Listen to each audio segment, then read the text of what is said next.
Hi, I'm Ivan Gazidiz with Kilmer Sports Ventures.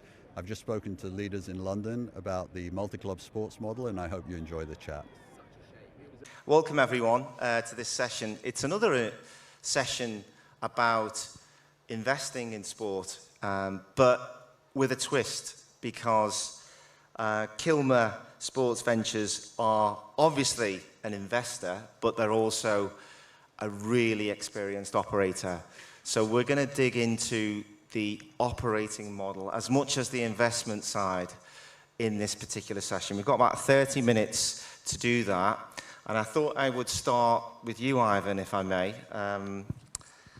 Ivan and myself go back a long way, and I do remember Ivan when he was at the MLS. And so he's got a huge amount of experience. Background after the MLS, he went to Arsenal as CEO and then went to AC Milan as CEO. And he's had a brilliant track record, so there's no one better to talk about an operating model. But I do want to start, if I may, Ivan, with your investment strategy and how Kilmer started. Where did it all begin? So Kilmer is an invention of a guy called Larry Tannenbaum. And Larry is based in Toronto. He's a part owner of MLSE, which owns the sports teams in Toronto, the Raptors, the Maple Leafs, and Toronto FC, as well as the Argonauts. And he's also very prominent owner on the boards of the various leagues, including being the chairman of the board of governors of the NBA. So very well known, very well respected in the world of sports. And Larry was looking to do some interesting things, perhaps outside of the MLSE sandbox. And he approached me. I'd left Milan. He approached me and asked whether that was something I wanted to be involved with him. And he's a wonderful guy. He's a very, very special guy, somebody we're all proud and honored to be able to work with and interact with day by day. So I felt like it was an opportunity I couldn't turn away from, to work with somebody like that. And we're doing some really interesting things across the world of sports, and we're going to do some more. What type of investor are you? Are you, we've got private equity, we've got private offices, we've got sovereign wealth, we've got a mixture, we've loads of different ways in which you can invest now in sports. So what's Kilmer? Well, maybe I could say what we're not. We're not a fund. This is a private company that is not beholden to any stakeholders. It means that we don't have particular timelines that we're working to. It's very long term. Larry's never sold any of his sports investments, and so we're able to think in that way on that time frame.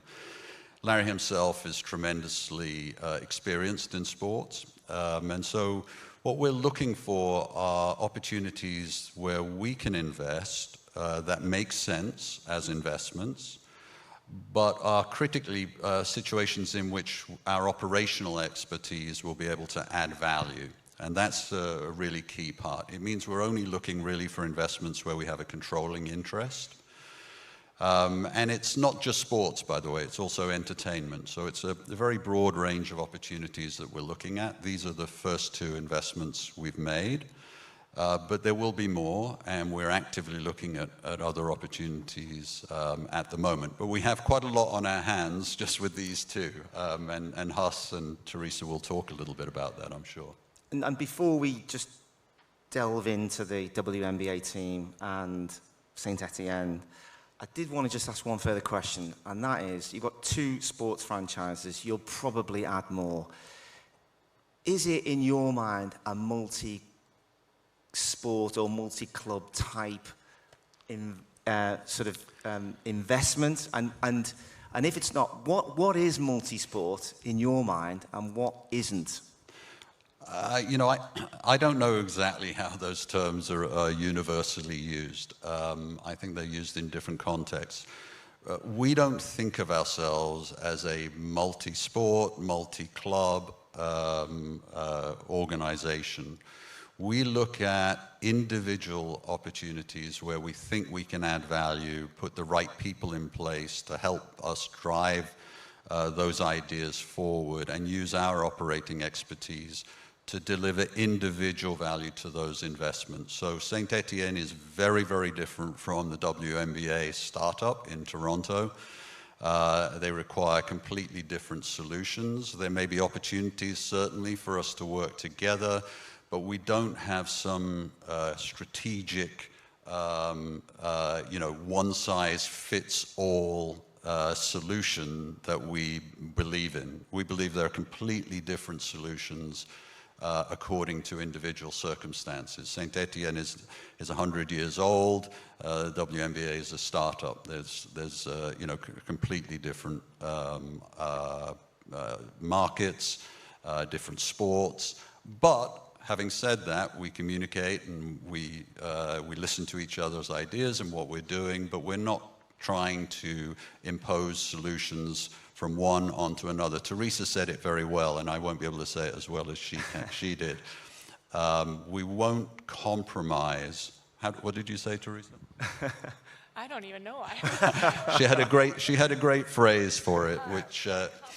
We won't compromise for efficiency. Is that what I was talking about? Yeah. So we'll get the best answers for each of those individual investments without compromising across the investments to have one solution that fits all. Yeah, okay, that makes sense.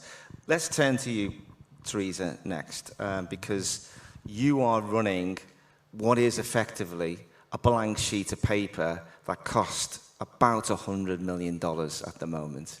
So you're starting from scratch. Just tell us why, first and foremost, why did you put that amount of money into something which is literally, it's nothing there yet. You're creating it. Making something out of nothing. Absolutely. Right? It's a fun exercise, but it was really a no-brainer.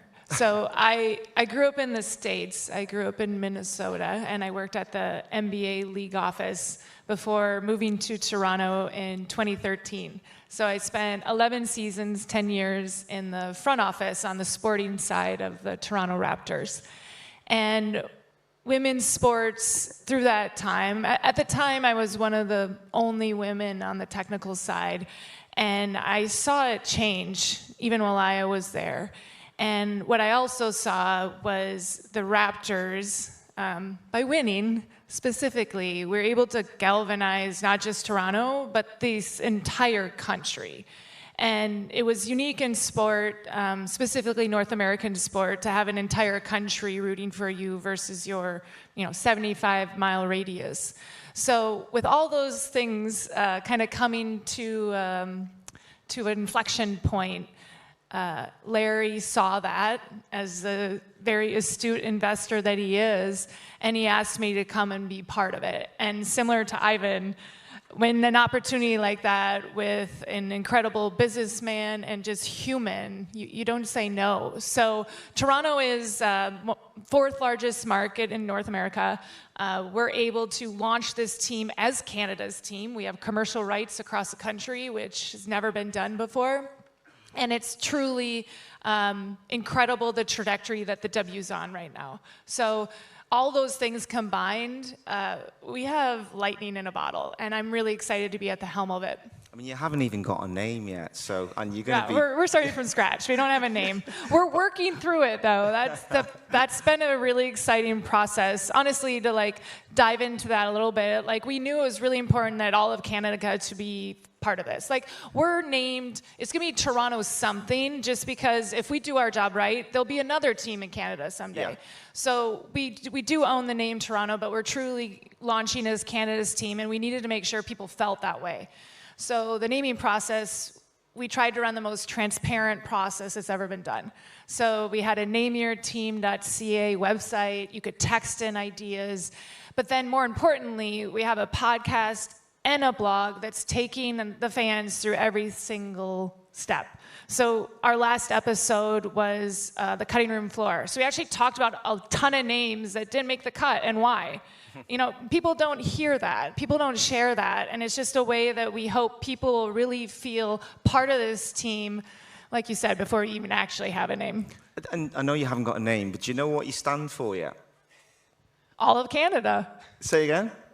All of Canada. We stand for all of Canada. All of Canada, cool. And I'm assuming diversity, inclusion also is a very important part of your brand, because Toronto, women's basketball, it must be a key part of what you're thinking in terms of driving people through the door when you first tip off. Yeah, absolutely. So Toronto is one of the most diverse cities in the world. We see it as truly a gateway to the global market. So almost 50%, or well, I'm not gonna say that stat because I don't know it, but there's a lot of new Canadians that are still connected to wherever in the world they came from, which means their favorite team is gonna be WNBA Toronto, which means all their family that is in wherever they came from is also gonna be fans of our team. So it's a huge opportunity, and the WNBA in and itself is basically a social statement, right? Yeah. So it's women competing at an elite level in public. 80% are racialized women. It's a statement in and of itself that we exist. Yeah. So we're leaning into that. We're not going to have a head of a chief diversity and inclusion officer, because every single person that works for our organization is going to have that mandate. Because if we don't make decisions with that lens, then we're not serving our fandom. And then along came a 100-year-old brand in Saint-Étienne, which is your pet project. So tell me how that came about and why you chose it, why you chose the French market, why you chose football. What's the rationale? So we were probably looking for about two and a half years, 60, 70, 80 clubs in different countries. What we wanted for this specific investment was almost something we could activate. So there was very few clubs that had inside its DNA the capacity to compete at the very top in a country that could support a mature football club, in a club that had infrastructure, fan base, academy, all the ingredients that if you activate the club well, it could naturally compete at the top. We didn't have to create. And so after two and a half years, we slowly settled on Saint-Étienne and got the club, and now the kind of hard work starts with building our strategy out, because we're very conscious that we had a really clear strategy, a really clear implementation plan. But when you get into a club, you naturally have to adapt it and make it super focused, super practical. And so we're in that phase right now of figuring out the delta between our original idea, which will always remain, but how we tweak it and adjust it to make sure it comes to life literally day to day. And do you have an investment horizon? I mean, I know that originally, Ivan, you said, you know, we're going to take our time, we're going to move slowly, methodically. Now you're in the club. How long do you think it will take before you get to a position whereby actually you do have a choice to sell it if you want to sell it, or keep it if you want to keep it? I know you're working through the weeds of it at the moment, and by working through the weeds, I'm assuming you will improve the value of the business. What's your time horizon? We don't have one, honestly. We've got phases internally, which has got nothing to do with necessarily a sale. It's just due to the development of the club, and there's 5 or 6 phases that we probably have at a very big macro level, and we're going to work our way through them. Every single phase will offer us an opportunity to look at the market. We'll always be open-minded, but I don't think we're working towards an exit. We're working towards implementing our plan and seeing how far we can push the club. And sport will throw challenges us out, will throw us off course. Big things will happen around us, which means we'll have to adjust. So I don't think we're naive enough to say we're going to do this in this timeline and exit at this point. We're just going to develop the club phase by phase and see where that takes us. But it's a long-term plan, and we're doing everything with that horizon. Everything is done for a legitimate impact rather than a quick cosmetic feel. You obviously sound very methodical in the way that you think about these businesses. But when you bought Saint-Étienne, literally, I don't know how many months was it afterwards? I mean, I got a text from one day afterwards, after you closed, because I got a text from you, because we were at lunch and you said, look, you know, we've got this big game coming up, and actually we're either going to be in the lower league or the upper league if it comes off. And then you texted me the sort of, you know, the crowd cheering, etc. So did that accelerate your plan because you got promoted? Did that like move you? Did you think, you know what, actually we'll throw the business plan out because now we've really got to get moving on this? I don't think we'd throw the business plan out, but I think it certainly, what it does is everything that wraps around the football club becomes more high profile, more complex. In League Two, you've just got different challenges around you. I think our plan, the phases that we've got to the plan don't really adjust, but everything around us changed, and so we needed to respect that, and that made some elements of our project had to be accelerated, some of the elements of the project had to be slowed down. So it definitely had an impact. I think time will tell whether that is positive or negative, but you always want promotion, right? So it was a great thing for the club, it was a great thing for the city. And we're very aware, whether you're at Saint-Étienne or trying to build something at the W, if you're not super detailed and practical and flexible, it just won't work. Yeah. And so I think promotion happened last season. There's going to be things that happen game by game, match by match this season, season by season. Same with the W. Yeah. I think our plan is very flexible but focused. Yeah, and I noticed that, you know, obviously the French league is challenging from a media rights point of view, and I would imagine that going into it you were aware of the situation. Do you think that is a product of the process, and the long-term view for you is actually that will correct itself at some point in the future? We just need to be doing what we do, and that sort of at a macro level will sort of sort itself out. Is that how you think it will play out? I definitely think process played a massive part, and it's not necessarily a byproduct of value. I think we were aware of everything that was going on, but you never know until you're inside the weeds of what's going on. I don't think our project is dependent on media rights, certainly in the short term. So we have a specific idea behind Saint-Étienne, and certainly in the short term, it doesn't change as a result of the broadcast rights. But I think there's loads going on in sport generally, and sometimes you need a big moment to shake things up, and I think loads of sports are going to be going through different things. We definitely don't judge what is happening today or yesterday as the determining factor of whether we're going to be successful or not. Like, sport ebbs and flows too much, and I think France is a very sophisticated country. Football is at the heartbeat of that country.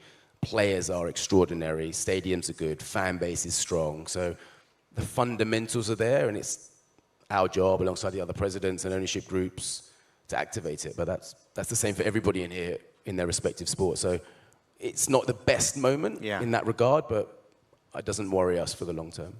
Yeah, and Teresa, if I could just turn to you, because obviously you are starting from scratch and you've got a limited amount of time, so you've got a lot to do in a short space of time. You're effectively a startup, and doors will open in a couple of years' time.